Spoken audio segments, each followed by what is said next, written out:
Welcome to my channel. বন্ধুরা, আশা করি তোমরা সকলেই ভালো আছো। আজ আমরা তৈরি করেছি অনুষ্ঠান বাড়ির স্টাইলের দই এঁচোড়। আশা করি এই রেসিপিটা তোমাদের সকলের ভালো লাগবে।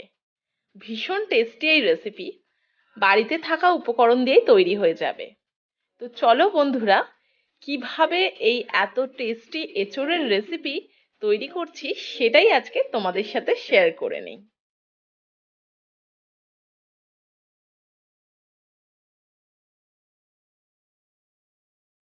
আমার চ্যানেলকে সাবস্ক্রাইব করে নিন আর বেল আইকনটি প্রেস করে রাখুন আমার ভিডিওগুলি সবার প্রথমে দেখার জন্য। দই এঁচোড় বানাতে আমাদের লাগছে এঁচোড়, টুকরো করে কেটে রাখা আলু, কাঁচা লঙ্কা, আদা, রসুন আর পেঁয়াজ। এই সমস্ত মশলাগুলো আমরা বেটে নেব।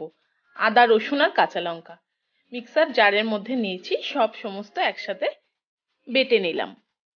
সমস্তটা ভালোভাবে বাটা হয়ে গেল। এরপর আমরা নিয়েছি দই। আমরা 50 গ্রাম মতন টক দই নিয়েছি। এই টক দইটা ভালো করে ফেটিয়ে নিচ্ছি। এরপর এর মধ্যে একে একে সমস্ত মশলা মিশিয়ে নেব। প্রথমেই দিলাম জিরে গুঁড়ো, ধনে গুঁড়ো, লঙ্কার গুঁড়ো, হলুদ গুঁড়ো। এই সমস্ত মশলা দিয়ে টক দইটাকে ভালো করে ফেটিয়ে নিতে হবে। ভীষণ সহজ রান্না আর খুব সহজ করেই দেখানোর চেষ্টা করছি, যাতে খুব সহজেই তোমরা এটা পারো। এভাবে ভালো করে ফেটিয়ে নিতে হবে। তারপর আমরা কড়াইতে তেল বসিয়ে একে একে এঁচোড়গুলো ভেজে নিচ্ছি। তোমরা চাইলে এঁচোড়টা হালকা ভাপিয়ে নিতে পারো বা একটু সময় ধরে এঁচোড়টা যদি ভেজে নাও তাহলেও হবে।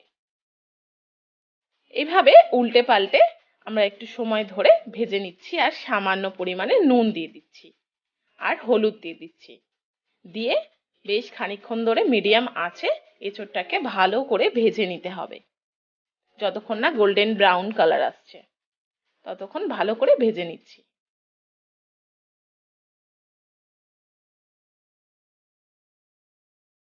ভাজাটা আমাদের প্রায় হয়ে এসছে। এঁচোড়ে দেখো বেশ একটা কালার এসে গেছে। এই সময় এঁচোড়গুলো একে একে তেল থেকে তুলে নিচ্ছি। আর এই এঁচোড়ের ভাজা যে তেলটা আছে এই তেল দিয়েই সমস্ত রান্নাটা আমরা করব। এঁচোড় তুলে নিলাম। এরপর এই তেলের মধ্যে দিয়ে দিচ্ছি টুকরো করে কেটে রাখা আলু। আলুগুলো দিয়েও ভালো করে ভাজতে হবে। ভালো করে আলুগুলো আমরা ভেজে নিচ্ছি।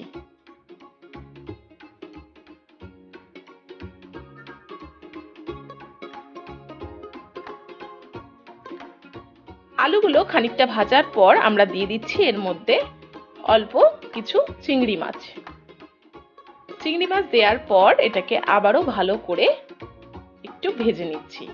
চিংড়ি মাছটা আমরা আলাদা করে কিন্তু ভাজলাম না, কারণ অল্প সময়ে চিংড়ি মাছ ভাজা হয়ে যায়। তারপরেই দিয়ে দিচ্ছি যে পেঁয়াজ, আদা, রসুন, কাঁচা লঙ্কার পেস্ট তৈরি করে রেখেছিলাম সেটা। দেওয়ার পর এটাকে ভালো করে নাড়াচাড়া করতে হবে। পুরো রান্নাটাই কিন্তু মিডিয়াম আঁচে করতে হবে।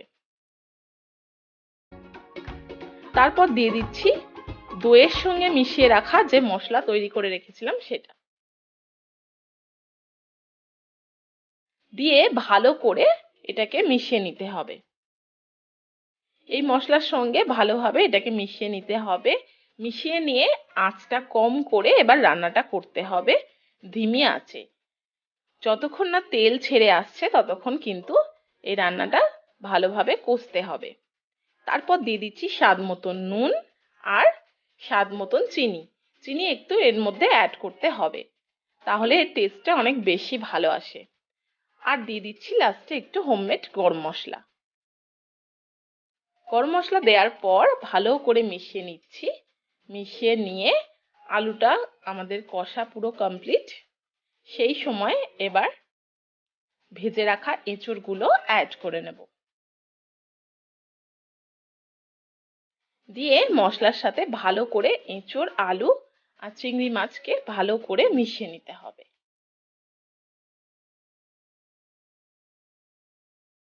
ভালোভাবে এটাকে নাড়াচাড়া করে মিশিয়ে নিচ্ছি।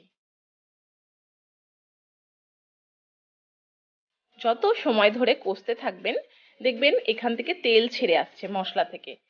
মশলা থেকে যত তেলটা ওপরে ভেসে উঠবে ততই কিন্তু রান্নাটা স্বাদ বেশি হবে। তারপর দিয়ে দিলাম মশলা ধুয়ে রাখা জল।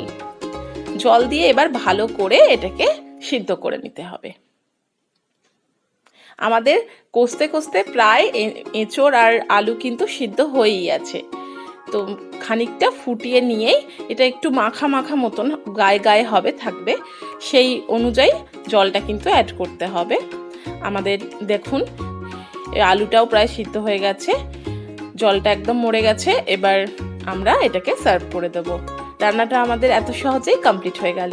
যদি ভালো লাগে লাইক শেয়ার করতে ভুলবেন না। আর এখনও যদি আমার চ্যানেলকে সাবস্ক্রাইব না করে থাকেন তো এক্ষুনি সাবস্ক্রাইব করে নিন। আজকের মতো এইটুকু, নমস্কার।